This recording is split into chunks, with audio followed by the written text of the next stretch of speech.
Network marketing. ಏನಿದು network marketing? ಸ್ನೇಹಿತರೆ, network marketing ಬಗ್ಗೆ ಜನರಿಗೆ ತುಂಬಾ ತಪ್ಪು ಕಲ್ಪನೆ ಇದೆ.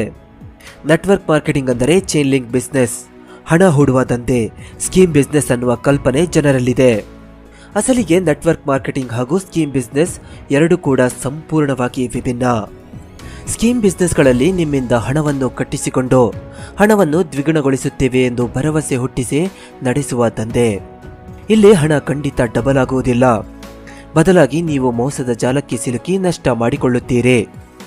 ಜನರನ್ನು ಸೇರಿಸುತ್ತಾ ಅವರಿಂದ ದುಡ್ಡನ್ನು ಕಟ್ಟಿಸಿಕೊಳ್ಳುತ್ತಾ ಕೊನೆಗೆ ಎಲ್ಲರೂ ಪಂಗನಾಮ ಹಾಕಿಸಿಕೊಳ್ಳುವ ಬಲೆಯೇ ಈ ಸ್ಕೀಮ್ ಬಿಸ್ನೆಸ್. ಆದರೆ ನೆಟ್ವರ್ಕ್ ಮಾರ್ಕೆಟಿಂಗ್ ಹಾಗಲ್ಲ. ನೆಟ್ವರ್ಕ್ ಮಾರ್ಕೆಟಿಂಗ್ನಲ್ಲೂ ಜನರನ್ನು ಸೇರಿಸಬೇಕು, ಒಂದು ಉತ್ತಮ ಟೀಮನ್ನು ಕಟ್ಟಿಕೊಳ್ಳಬೇಕು. ಆದರೆ ಅವರಿಂದ ₹1 ಹಣವನ್ನು ಕೂಡ ಕಟ್ಟಿಸಿಕೊಳ್ಳುವಂತಿಲ್ಲ. ಹೌದು, ನೈಜ ನೆಟ್ವರ್ಕ್ ಮಾರ್ಕೆಟಿಂಗ್ ಕಂಪನಿಗಳಲ್ಲಿ ಹಣ ಹೂಡಿಕೆ ಮಾಡುವಂತಿಲ್ಲ. ಅಲ್ಲಿ ಹೊರಗಿನ ಮಾರುಕಟ್ಟೆಯಲ್ಲಿ ಸಿಗುವಂತಹ ದಿನ ಬಳಕೆಯ ವಸ್ತುಗಳು ದೊರೆಯುತ್ತವೆ. ಅವುಗಳನ್ನು ಯಾವುದೇ ಜಾಹೀರಾತು ಇಲ್ಲದೆ ಜನರಿಗೆ ನೀಡಬೇಕು.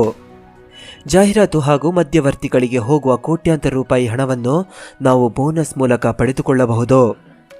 ಇದನ್ನೇ ನೆಟ್ವರ್ಕ್ ಮಾರ್ಕೆಟಿಂಗ್ ಅಂತ ಕರೆಯುತ್ತಾರೆ. ನೀವು ಸೇರಿಸಿರುವ ಜನ ಪ್ರಾಡಕ್ಟ್ಗಳನ್ನು ಪರ್ಚೇಸ್ ಮಾಡಿದಾಗ ನಿಮಗೆ ಬೋನಸ್ ಸಿಗುತ್ತೆ. ನೆಟ್ವರ್ಕ್ ಮಾರ್ಕೆಟಿಂಗ್ ಅನ್ನು ಫುಲ್ ಟೈಮ್ ಅಥವಾ ಪಾರ್ಟ್ ಟೈಮ್ ಆಗಿ ನೀವು ಮಾಡಬಹುದು. ವಿದೇಶಗಳಲ್ಲಿ ನೆಟ್ವರ್ಕ್ ಮಾರ್ಕೆಟಿಂಗ್ ಒಂದು ಪ್ರಮುಖ ಬಿಸ್ನೆಸ್ ಆಗಿದ್ದು, ಭಾರತದಲ್ಲೂ ಇತ್ತೀಚಿನ ದಿನಗಳಲ್ಲಿ ಇದು ತುಂಬಾ ಖ್ಯಾತಿಯನ್ನು ಗಳಿಸುತ್ತಿದೆ. ನೆಟ್ವರ್ಕ್ ಮಾರ್ಕೆಟಿಂಗ್ ಮೂಲಕ ತಿಂಗಳಿಗೆ ಕೋಟ್ಯಾಂತರ ರೂಪಾಯಿ ಹಣವನ್ನು ಗಳಿಸುವವರು ಭಾರತದಲ್ಲಿ ಇದ್ದಾರೆ ಎಂದರೆ ನೀವು ನಂಬಲೇಬೇಕು. ನೆಟ್ವರ್ಕ್ ಮಾರ್ಕೆಟಿಂಗ್ ಬಗ್ಗೆ ಮುಂದೆ ಪ್ರತ್ಯೇಕ ವಿಡಿಯೋ ಬರಲಿದೆ, ನಿರೀಕ್ಷಿಸಿ. Number 5, digital